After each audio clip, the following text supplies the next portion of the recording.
Welcome back to Right on the Money, the go-to resource for your financial decisions. Now, if you're just joining us today, our guest, Rob Barton, investment advisor representative at Carlson Financial Services in Raleigh, North Carolina.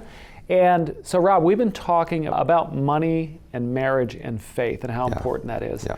And my understanding, of course, is that you handle a lot of the investment decisions for Carlson Financial. Correct.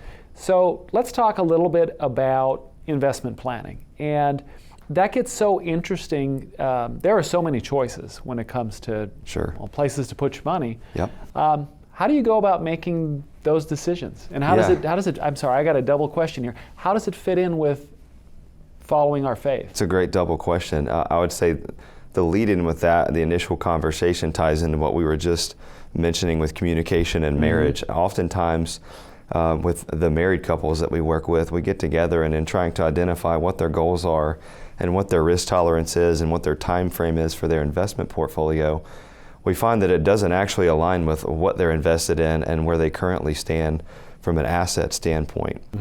So a big part of my job is to sit down and actually find out what their time horizon looks like, how much risk they actually want to take on, and then make sure that they're unified, because I've seen this quite a bit where one spouse has a risk tolerance that we'll call it a 7 out of 10, and the other spouse is much more conservative. And so before we move forward with any type of portfolio construction, we've got to get them on the same page. So you guys are doing triple work here. So you're working with couples as far as having opening communication and making sure everyone's on the same page, just with regular finance.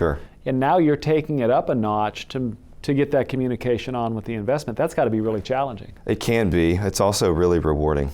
So what's the first step in that process then? Yeah, so from the portfolio management standpoint, we do like to find out what their risk tolerance is and what their time frame is and what their goals are, if it's a 5-year goal or if it's a 15 or 25-year goal.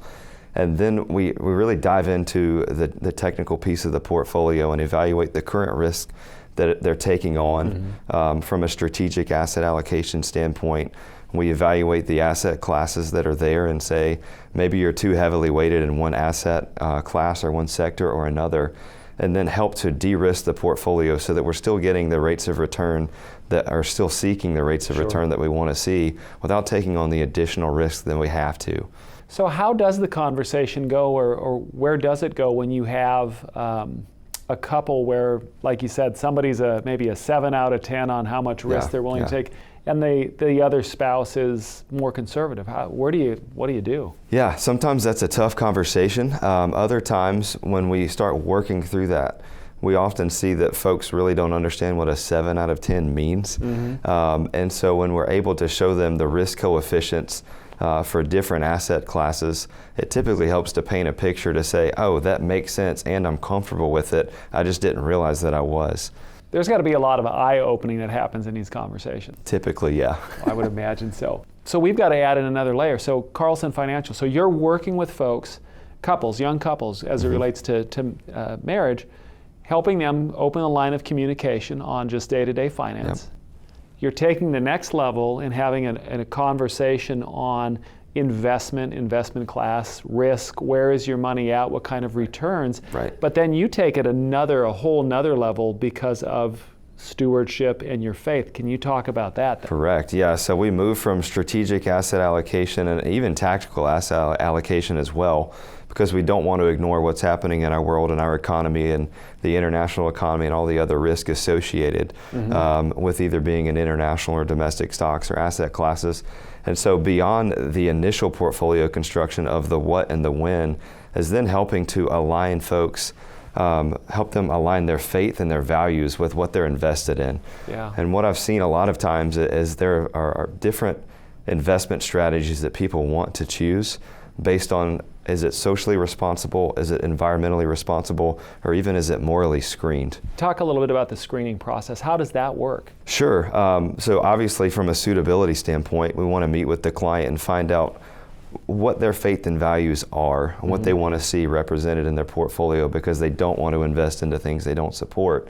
And so for us, because we have an open architecture, we've got the ability to source socially responsible funds and morally screened funds as well. If someone's faith doesn't align with, say, alcohol or abortion or pornography, then we have the ability to go choose investments that still perform and provide market type returns, but they don't support companies that support those type of vices that say their faith doesn't represent. The good that Carlson Financial is doing with the opening the communication, but then to be able to really put your money where your mouth is. Absolutely, absolutely. And I found that folks find a lot of peace in knowing that they can invest into things that best align with their faith. Yeah.